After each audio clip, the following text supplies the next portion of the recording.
गलतियों के नाम पौलुस रसूल का खत। मुख्तसर तारुफ।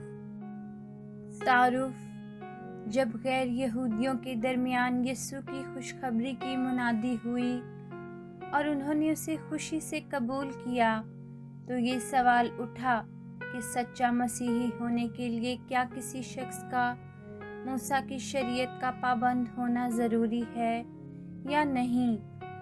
पौलुस ने दलीलों से साबित किया था कि इसकी ज़रूरत नहीं।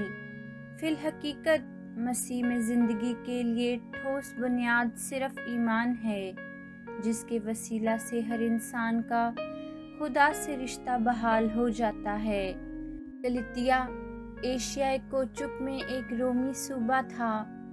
वहाँ की कलीसियाओं में बाज़ ऐसे लोग आ गए जो पौलुस की मुखालफत करते और दावा करते थे कि खुदा के साथ रिश्ता बहाल करने के लिए मूसा की शरीयत की पाबंदी करना लाजिम है।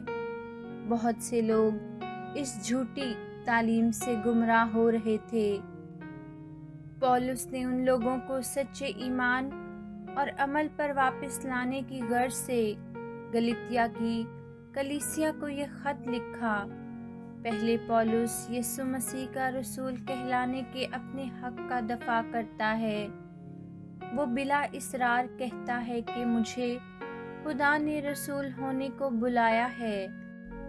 मैं किसी इंसानी इख्तियार से रसूल नहीं बना और मेरी खास जिम्मेदारी गैर यहूदियों को खुशखबरी सुनाना है।